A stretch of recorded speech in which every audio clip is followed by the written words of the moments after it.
Hi everyone, how are you guys doing? So today I'm going to be giving some coloring tips on how to use color pencils. Okay, so for the first step, we have to ensure that the paper that we're going to color is placed on a smooth surface. Okay, and then the choice of color pencil itself. So I'll be using Faber-Castell today. If you ask me, the choice of color pencil is actually very crucial because we tend to go for cheap color pencils, very inexpensive color pencil, and it won't be giving you the same effect as the expensive ones. Not to say very expensive ones, but in between ones, so my choice of color pencils would be Faber-Castell, Luna, Stabilo. These are the brands that I actually like to use because it gives you a thick rich pigment to the end product. When you use a cheaper version, it won't be giving you the same effect. So my suggestion would be try to not go for the very cheap one. I know, like us parents, when we look into a big size of color box with so many variety of colors in it, and then the price is cheap, we tend to go and grab that, right? But then it won't be giving you the same effect. So when we compare two work of art using a cheaper color pencil and a better quality one, the difference is so big. So if you want a good end product, I think it will be better for you to get some good brands. Okay, and then for the process itself, if you look at color pencil, especially for the younger kids, they tend to get tired very fast. They'll complain and then they'll get tired very fast, and then they just want to scribble away. So what I would suggest for that is we shall go step by step. If they're tired, just let them rest. Don't force them to finish it up. Let them take some time and enjoy the process itself. Okay, so let me go into the coloring now.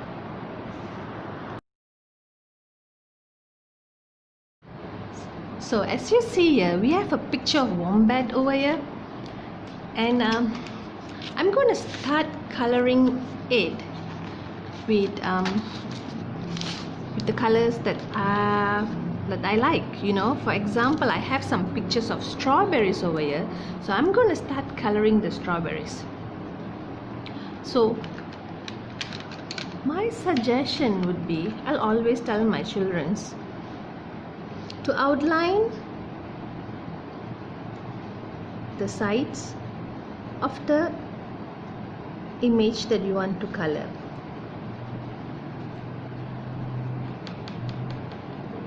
I'll ask them to do this just to remind them that not to go outside of this line. So I'm going to do for all these areas.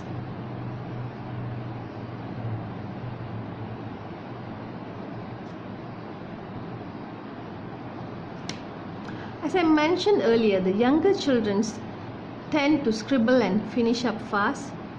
So my suggestion would be to slow them down. I would say let's go step by step and one picture at a time.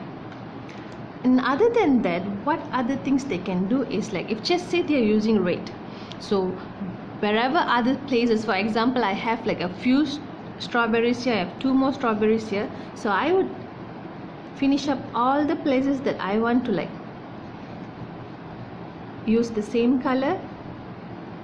First I outline all the areas using the same color so that they won't get themselves confused that they have to just say we ask them to finish up this one area and then come back to it. Maybe they might forget that what color they use. This is especially for the younger children. So my suggestion would be just go slowly, step by step, and follow the shape.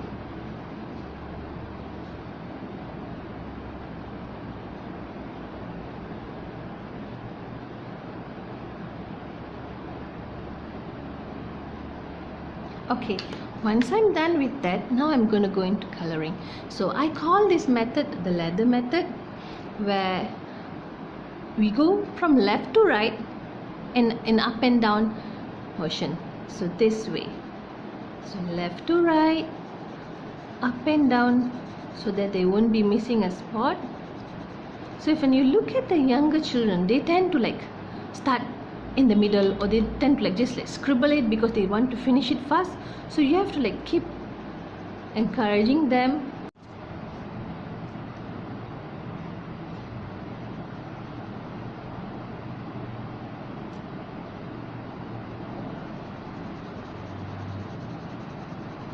So we just keep going left to right and up and so the same thing over here also. I'm using a lighter shade of red, and I'm still going the same way. I'm still coloring it the same way. It's up and down, it's up and down, and in the same direction, left to right and up and down.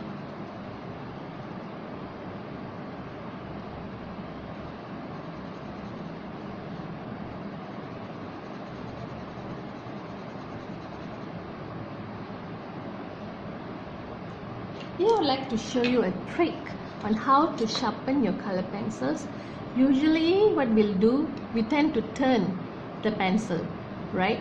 But I would suggest that rather than turning the pencil, turn the sharpener.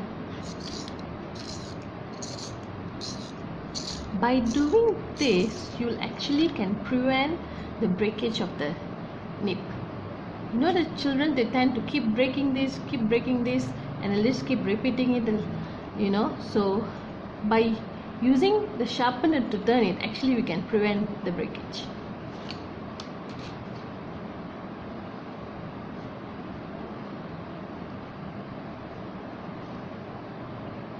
I would just suggest the younger children to start with using 2 colors, just so that, you know, just let them learn the darker shade and the lighter shade of the same color fabric.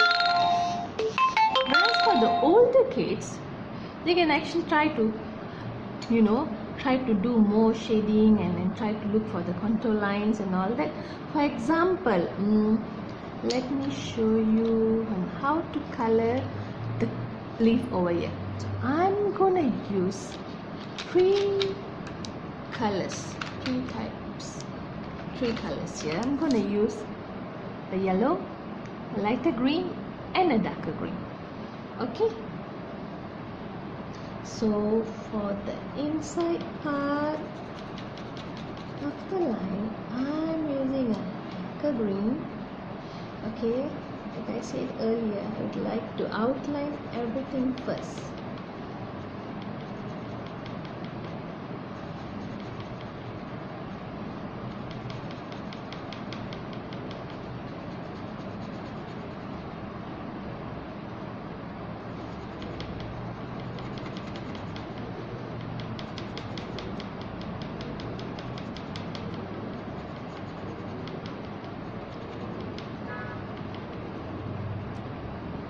Okay, and I'm going to start with the sides here. I'm going to just see, if you look at this, I'm following the shape of the leaf. Right?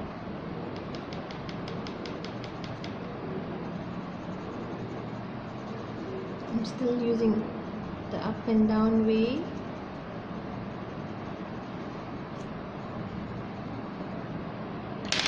And I'm going to mix it up with some green over here.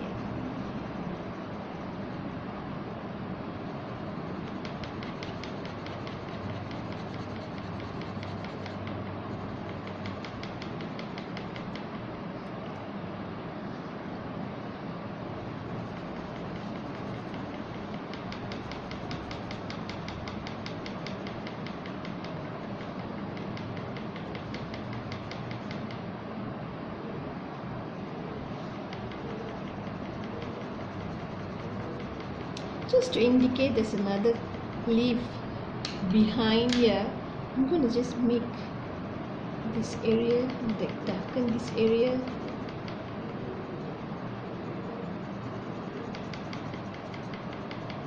Just to show that there's a grass behind it. So this I would recommend for the much older kids.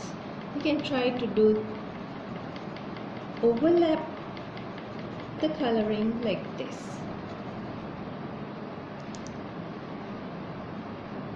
Kind of overlap. I suggest this for the kids above 8 years old, like they can try this method. But like the one that I colored earlier, the strawberry, this will be much suitable for the younger kids. Let them start with this, okay? Because if we ask them to go and do this straight, we kind of like, we're going to be like stressing them out.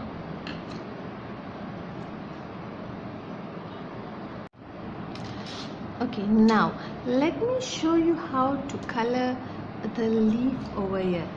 The same way I did with the strawberry, I'm going to be like outlining it first, you know, near the contour lines, outline,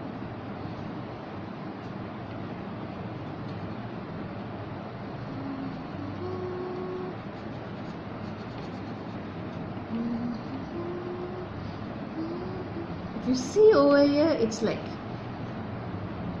the inner part of the leaf, right? So here I'm going to be putting a bit like a darker shade, and if you notice, I'm going the same direction, up and down, left to right. Okay, and I would like to add some lighter shade as I go up.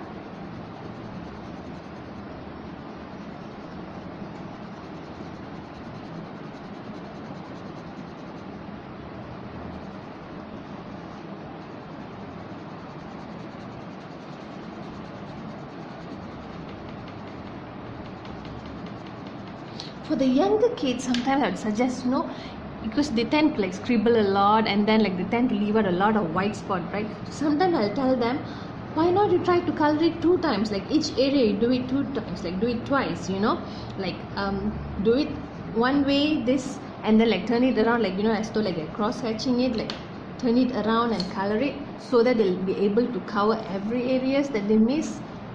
So that's another thing that they can do if just say they miss a spot.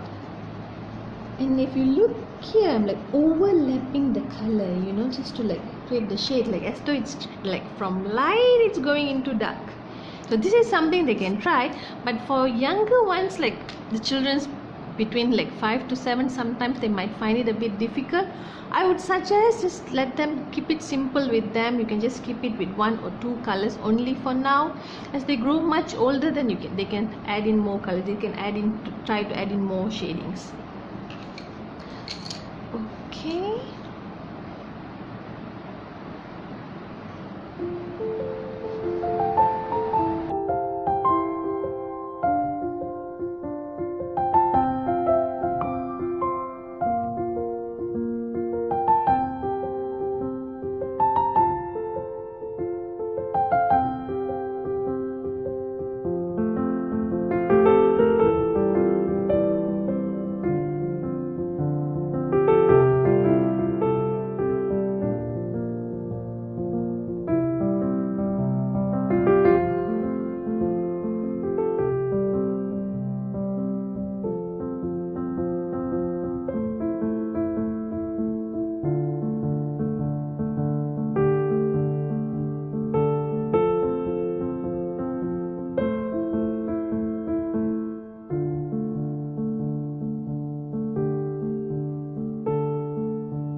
here we are, done with the wombat. So if you want a picture of this image, you just drop your email in my comment box and I'll email the picture to you, so you can just print it out and give it to the children and they can try to color it themselves. So as I mentioned earlier, the little kids, just try to keep it simple. It's okay if you don't get to do the shadings yet. If you want to try, please go ahead, give it a try. If you can't, it's okay. The more you practice, the better you'll become. And whereas for the older kids, you can always try to, come up with all these different shadings and try to make it really interesting. Okay, so I hope you enjoyed and learned something from me today. Please don't forget to click on the like and subscribe button and share it to your friends. Bye.